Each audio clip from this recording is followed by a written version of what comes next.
As tensions rise, another high-altitude aircraft is shot down by the U.S. military in Alaska. According to National Security Council spokesperson John Kirby at a live news briefing on Friday, the U.S. military shot down another high-altitude aircraft in U.S. territorial seas near northeastern Alaska. According to reports, President Joseph Biden authorized the shot down. According to the New York Times, it's unclear if the item fired down was a balloon, and the invasion of U.S. airspace was characterized as quite brief. According to CBS News correspondent Margaret Brennan in a tweet Friday afternoon, the White House isn't even disclosing if the aircraft was controlled by another government or was privately owned. "We do anticipate being able to retrieve the debris," Kirby stated during the news briefing.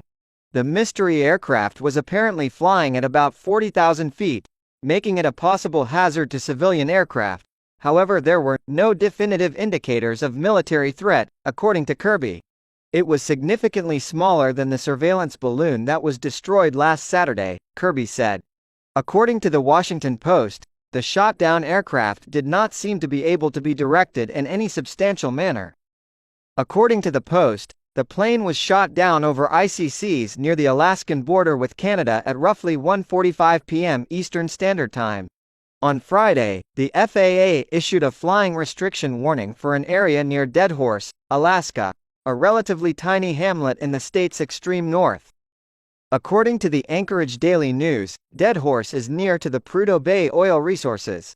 With this new shoot-down, one reporter in the audience at Kirby's press briefing on Friday questioned whether the Pentagon regrets not shooting down the Chinese surveillance balloon from a week earlier before it crossed into the continental United States. "I will not speak for the Pentagon. I can assure you that the president does not regret how we handled the first balloon," Kirby added. "First and foremost, there are apples and oranges here in terms of size. As previously said, this was the size of a small vehicle and flew over a sparsely inhabited region. However, more importantly, we ordered this down over water, as we did the other one," Kirby explained. Kirby went on to claim that the debris field for this new aircraft will be far much less than the debris field for the aircraft identified as a Chinese spy balloon that was shot down over the Atlantic Ocean a week ago, but only after it had crossed most of the continental United States. The balloon was discovered in Alaska, then flew through Canada and into Montana before landing in South Carolina. According to Patrick S. Ryder, a U.S. Department of Defense spokeswoman who conducted a news conference Friday afternoon following Kirby, the aircraft detected today was not close in size or form to the Chinese surveillance balloon. It entered U.S. airspace on February 9. "We sent up aircraft to investigate what it was. We decided it constituted a plausible danger to civilian aviation traffic. The president issued the order to take it down, and we did," Ryder said. Ryder subsequently stated that the aircraft was heading northeast when it was shot down. The event a week ago sparked outrage over what should have been done, with many people questioning why the U.S. military didn't just shoot it down while it was above U.S. territory. Alaska Senator Lisa Murkowski was especially irritated that action had not been taken sooner, delivering a robust speech at a Senate Appropriations Defense Subcommittee oversight hearing this week, calling her state as America's first line of defense. Why was the state, which is the first line of defense, unable to protect the rest of the nation from becoming more exposed to intelligence gathering while the Chinese spy balloon sailed over critical installations? Murkowski made the remarks during her opening address on Thursday. Former President Donald Trump supporters exploited the spy balloon incident to suggest that Vice President Joe Biden is weak when it comes to China. But, as we now know, multiple surveillance balloons were sighted around Texas, Florida, Hawaii, and the island of Guam during his presidency. Balloons also sailed near Norfolk, Virginia, and Coronado, California, both of which have very sensitive military sites. Putin arms Russia for a long war. Tatiana Chervenko opted not to sell Kremlin propaganda to her 8th grade pupils in Moscow when Russia established patriotism lessons in elementary and secondary schools last September. Instead, the 49-year-old utilized part of the lessons to teach algebra and disregarded Kremlin propaganda points about the escalating crisis in Ukraine. Chervenko was inspired by her worry that authorities were employing Soviet-style tactics to promote patriotism and militarize society, just weeks before the Kremlin issued the first army call-up since World War II. Her demonstration did not go unnoticed. She was officially chastised twice by the school administration, and in October, masked men turned up at her workplace, put her into a police van, and arrested her for several hours. Chervenko was sacked in December after rejecting rising pressure from her bosses. They want to make miniature troops. Some small troops will fight in battle, while others will manufacture munitions, and a third group will create software to assist their efforts, Chervenko spoke to AFP. They're in it for the long haul. Extreme transformation. Political scientists and sociologists argue that 1 year after Russian President Vladimir Putin sent soldiers into Ukraine, the Kremlin is preparing society for a lengthy struggle. This year, Putin made his New Year's Eve speech surrounded by uniformed soldiers, rallying Russians behind the attack in Ukraine and the confrontation with the West. According to sociology professor Grigory Yudin, the Kremlin is preparing Russians for a big, existential battle, and the school system is being used to achieve that purpose. We are discussing a drastic, full change of education in order to motivate Russian young for war, Yudin told AFP. At the moment, education serves two purposes: propaganda and basic military preparation.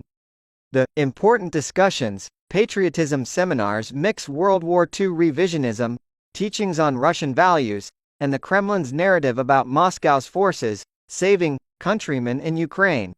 Each week, schools are also required to perform the national anthem and raise the flag. In an echo of Soviet times, the Education Ministry is set to launch seminars in high schools and colleges in September on handling Kalashnikov assault guns and grenades. Schoolchildren throughout Russia are also urged to write messages to Russian servicemen in Ukraine and to build camouflage netting and candles for the trenches. The government's broad push to instill patriotism in society is also aimed at grown-ups. Billboards celebrating Russian servicemen and the letter Z, Moscow's emblem for the attack, may be seen all throughout the nation.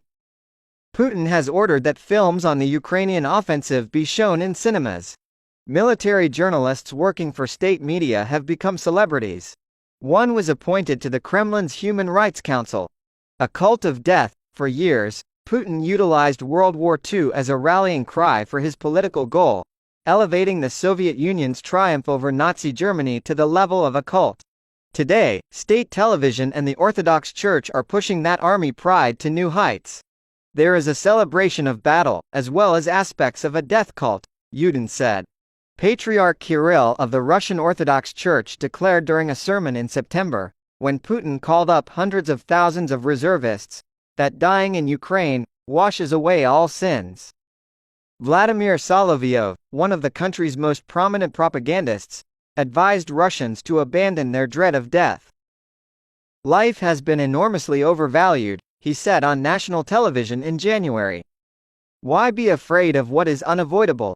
These trends, according to Andrei Kolesnikov, a senior scholar at the Carnegie Endowment for International Peace, indicate to Russia's gradual return to authoritarianism.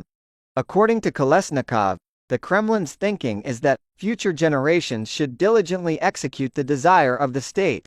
This isn't simply an authoritarian state, he cautioned. Despite government plans to cut social expenditure and devote an estimated third of the budget to military and security this year, sociologists believe the Kremlin's nationalistic effort is winning over many Russians. Military way of life. Putin loyalist Nikolai Karputkin says he supports the Kremlin's official designation for the fighting, the special military operation, in Ukraine.